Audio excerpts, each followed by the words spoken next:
Hi guys, welcome back to r/EntitledParents, where an entitled mother flips out after she reads a story about her. My family is pressuring me, 23 female, to give my sister, 28 female, my wedding venue because she needs it more and is pregnant. My fiance and I have been together for 8 years and engaged for 3. I was doing my PhD program and was juggling planning the wedding. My fiance took much of that work, but it was perfect because our dream venue was booked for just after my graduation.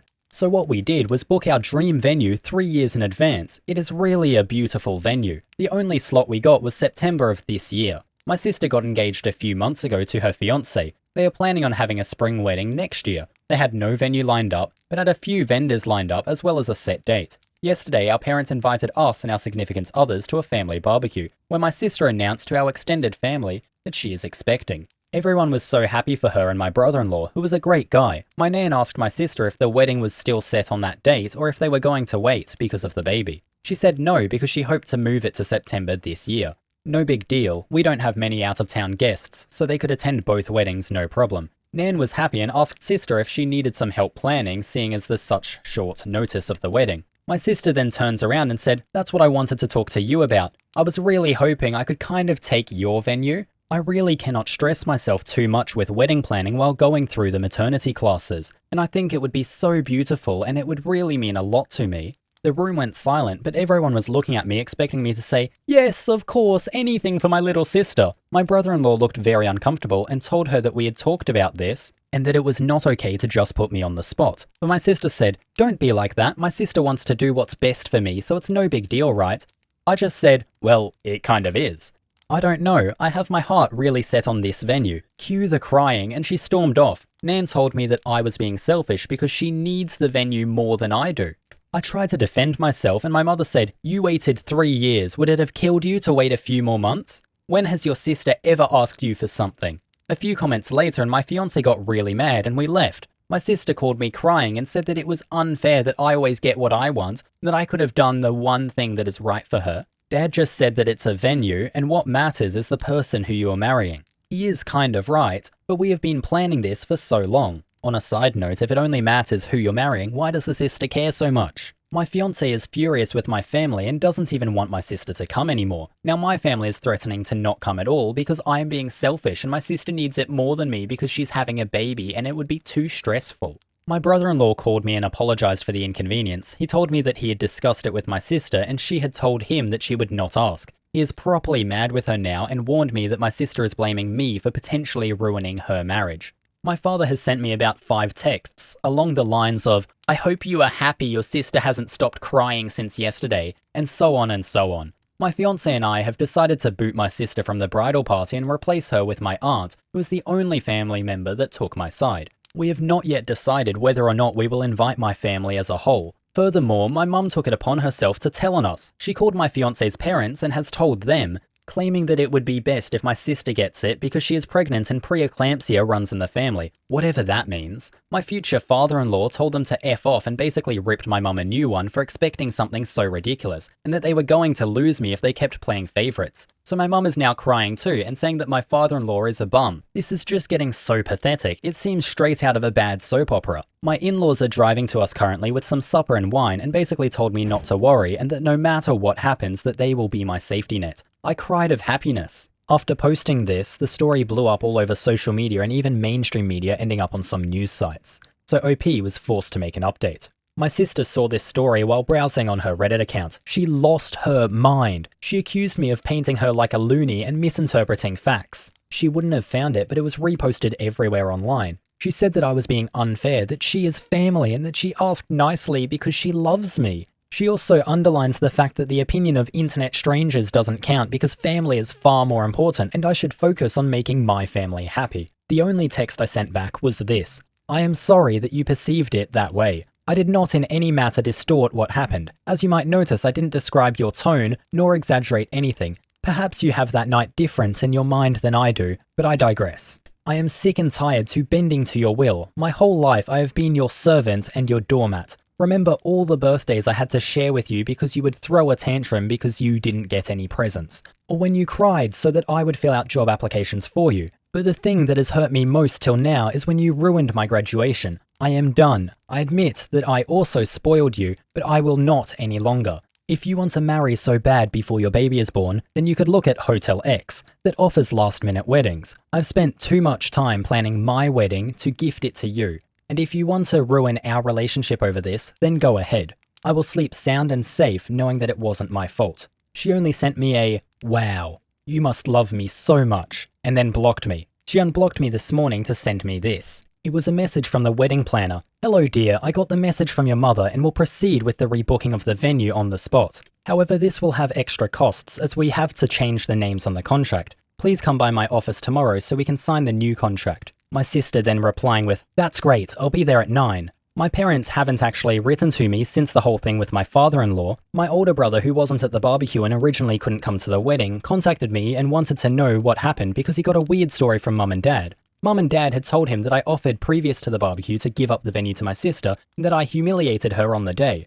I told him what really happened and he had no problem believing me. We talked a lot about our parents' behaviour and he confessed that him moving was partially due to our parents being, and I quote, shatheads to us. He told me that mum had gotten wind from the post and was mad at me for betraying my family. I haven't written to my parents what so many of you advised me to, because I've come to terms with the fact that they love my sister more than me, if they love me at all. My fiancé and I sat together and put passwords with majority of our vendors and also with the venues directly. We didn't talk to our planner yet, which is why the text of my sister worries me so much. We also cancelled the catering that my parents paid for, so short term we won't be able to get a full catering like we wanted to, but all of our friends and my fiancé's family will help us prepare a buffet, and everyone is going to chip in. That will be our bachelor party. Seeing as we have to spend more on food now, we cancelled our bachelor parties and we'll have family and friends come over as a cooking session. And finally, we called my planner and she was actually really horrified. She told me she had never talked to my mother since the day we went there to book the venue. She assured me that even if they were to call and say that I wanted it, I had to be present to make any changes. So we have informed everyone that will work for us on our wedding day and they offered to hire security for that day at a reduced price.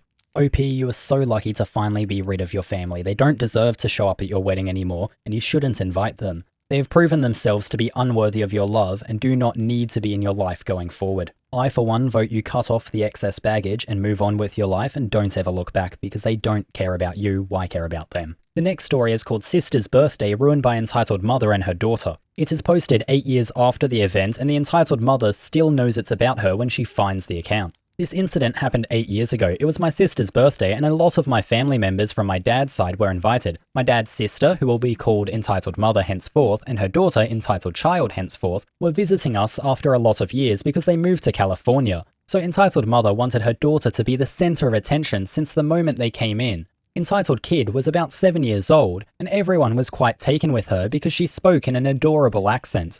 When it was time for the cutting of the cake, Entitled Mother wanted Entitled Kid to cut it even though it was my sister's birthday. The reason being, she's a kid, she deserves to cut the cake. She's the youngest of them all. My sister S is way too old to be cutting cakes anyway. It was my sister's 11th birthday. Entitled Mother's request/order was declined by my mum, which made Entitled Mother quite angry. When dinner was served, Entitled Mother was very hungry and sat down to eat. As soon as she started, Entitled Kid started crying and demanded to be fed. And Entitled Mother expected my mum to stop eating and feed her kid, and my mother agreed. The worst was at the time of gift unwrapping. My sister loves Barbies and she received a doll, and a dollhouse from my mum and dad. I gave her a bunch of homemade chocolate that I made myself. Entitled Mother goes, "What does S need chocolate for? Come on, give them to Entitled Kid, you're way too old for them." S gave Entitled Kid some of them, which Entitled Kid proceeded to start eating right then. S then went on to unwrap other presents and she was made to share a bunch of other stuff like sparkle pens and a set of crayons etc. too with Entitled Kid. Entitled Kid after some time started wailing that she wanted more chocolate, Entitled Mother literally shouting, "Why have you not given her the chocolates? Didn't I ask you to? Why are you being so mean? She's your cousin, she deserves them." S was almost at tears and gave 3 more. Now only 5 chocolates remained, which she gave to each of us, Mum, Dad, Entitled Mother and me. I saved mine to give it to her later. Entitled Mother noticed it and asked me to give it to Entitled Kid. Since I obviously was not going to eat it, I didn't. When S got to unwrapping the dollhouse and the Barbie, Entitled Mother actually pounced on the doll and started pulling it away from S. Now S started to cry, which made Entitled Mother angry, and she screamed at S, telling her to shut up and stop being so mean and stingy. Entitled Kid was from the US and therefore did not have any Indian toys, and she needed this doll. My father flat out refused, which resulted in more screaming and crying. Then she left in a huff and kicked at the dollhouse, denting it. My sister was very sad, and needless to say, her birthday was ruined. But that was not the end. About an hour or so later, Entitled Mother was back kicking and screaming at the door, saying that we poisoned her kid, and that she was going to be suing us. Entitled Kid's stomach was aching, but instead of calling a doctor, she had drove her to our house. We seated them and called the doctor, during which Entitled Mother was screaming about how we were jealous of her and would suffer a terrible fate. The doctor said the pain was because of overeating. Guess she shouldn't have had 6 of those chocolates then. Entitled Mother then proceeds to blame me and my sister for everything, saying how both of us were spoilt and mean kids. Honestly, the hypocrisy of this woman just hurts my brain. I can guarantee you she loves eating chocolate herself, but no, S, the 11-year-old, is way too old for chocolate, because that makes any sort of logical sense. Unfortunately for OP, they posted an update where Entitled Mother flips after she reads the post about her daughter and her. Entitled Mother called my dad last night at about 11 when my dad was half asleep. Entitled Mother, how could you do this to us? Aren't we family? Why did you shame us like this? It was so many years ago. Couldn't you just let it go? My dad had no idea what she's going on about, so he asks her what happened, to which she tells him that we posted on Reddit about my sister's birthday.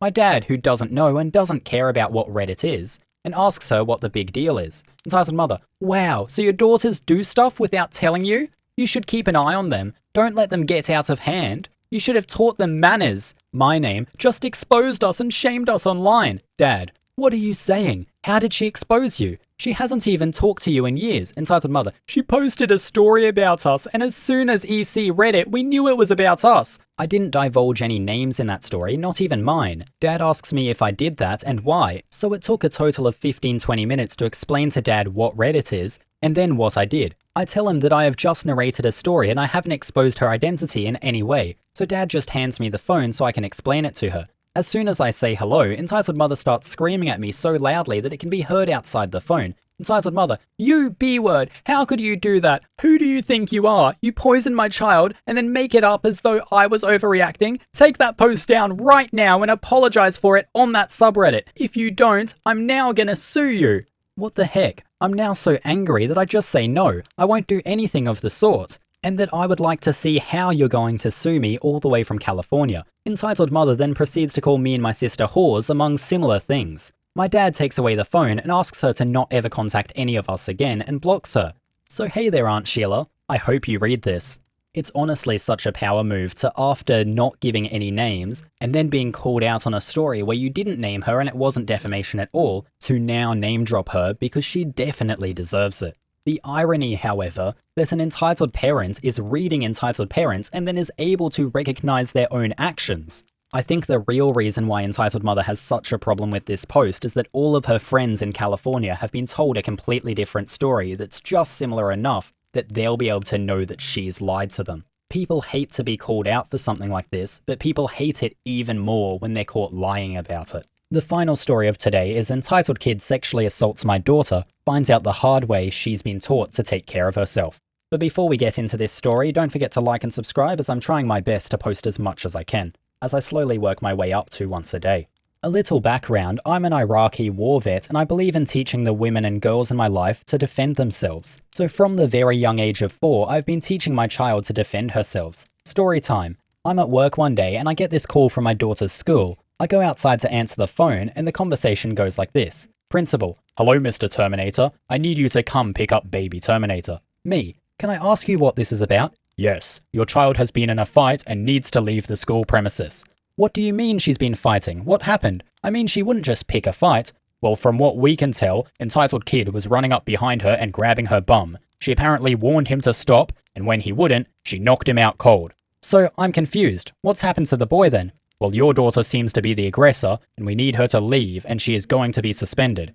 Now, my child at the time lived with my ex-wife, and I had heard from my ex that my kid was having issues with this boy for a while now. I knew that my daughter had gone through many times telling him to stop with no resolve. I also knew that he had been told many times by teachers to stop, and he still hadn't. Me. Wait, so nothing is going to happen to the boy who has been sexually assaulting my daughter for X amount of time?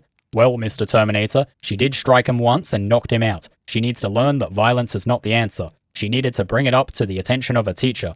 Okay, so what I'm hearing is that your school is saying it's okay to sexually assault a girl, and that the girl in question needs to be a victim of assault over and over and over again, or be punished. Is that about the gist of it? Now I hear silence as the principal mulls over what I've just said. I can tell they're trying to justify this weak tea BS. I compose myself.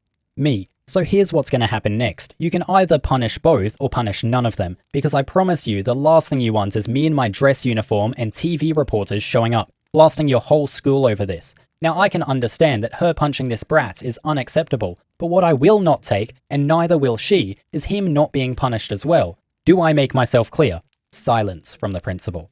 Also, why are you calling me and not her mother? Well, Mr. Terminator, she told us to call you.